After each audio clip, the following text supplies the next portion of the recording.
Mirroring is something I've come across quite a lot, looking online and doing a lot of my own work on myself. Um, it's taken a long time for me to get the hang of it and to try and hold the judgment and just look at things for what they are rather than how I perceive them in comparison to myself. Um, I seem to find a lot of people, the way they interact with me is how I used to interact with other people or with them, and that's just a true reflection of my state of being at that time. And if you haven't seen them for a long time and you've been away and wherever you've been and you've done a bit of change and a bit of work and you come back together, you'll find there's quite a gap on the way they interact with you. It's like they're talking to an old person, and now that you perceive yourself as this new different sort of person, there's a bigger divide between opinions and ideas and who they're talking to and who you're replying to.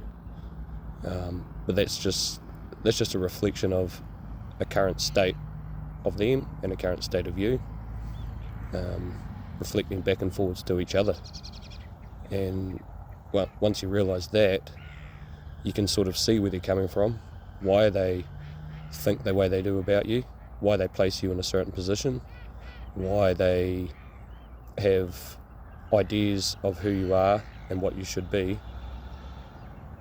basically based on what you were last time you interacted with them. It takes people time to change their perception, and you can't change their perception by telling them. They have to observe. So that's where it comes back to just being yourself.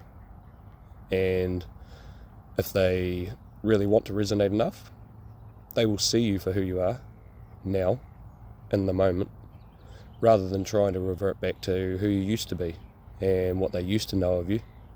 It's just that the time and space that there's been between your last interaction, you've had a lot of different experiences, which changes who you are, and they've had a lot of different experiences, which changes who they are. And it just takes a bit of time to get those two different perspectives back in line, if you're actually meant to be still connected.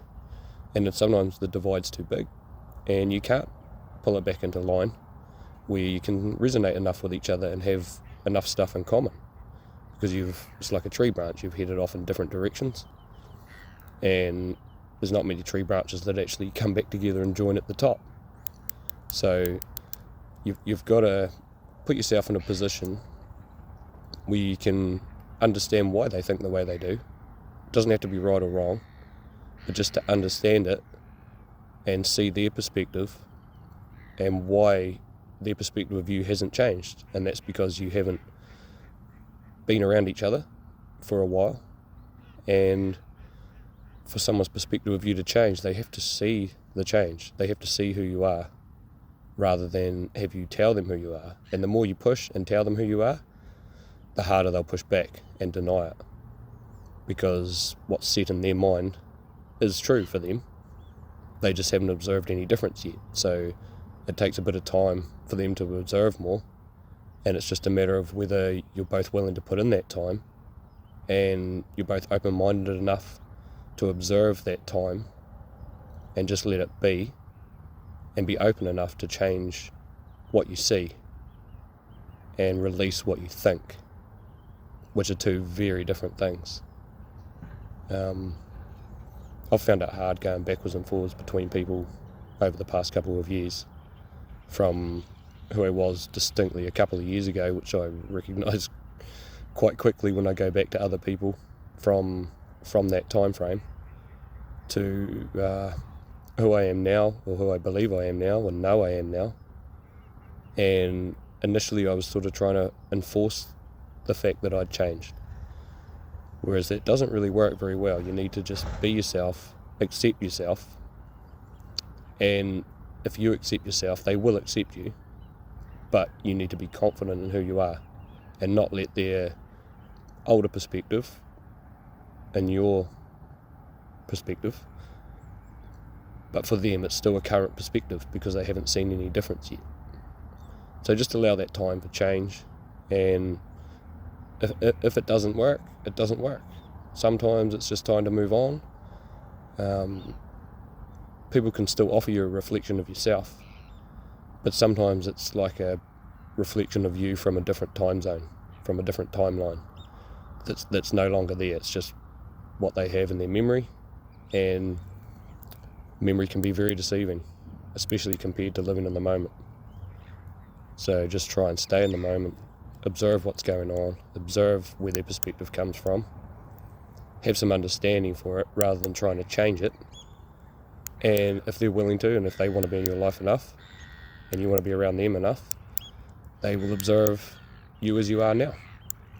And slowly that will dilute the memory of who you were, and it will override it.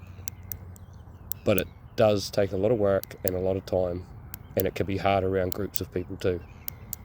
So my advice would be that if there's someone that you really, really still have a calling to spend time with, or to do things with, or you enjoy their company, at least do it alone. Spend more time with them alone, because the more people that you're around, or that come from that specific group of people, the harder it is to be yourself when there's so many other different perspectives around you, all putting out that old frequency of who you were, and it's a lot harder for them to accept the new frequency that you now put out, and they will just fight back against it if it's too big a change.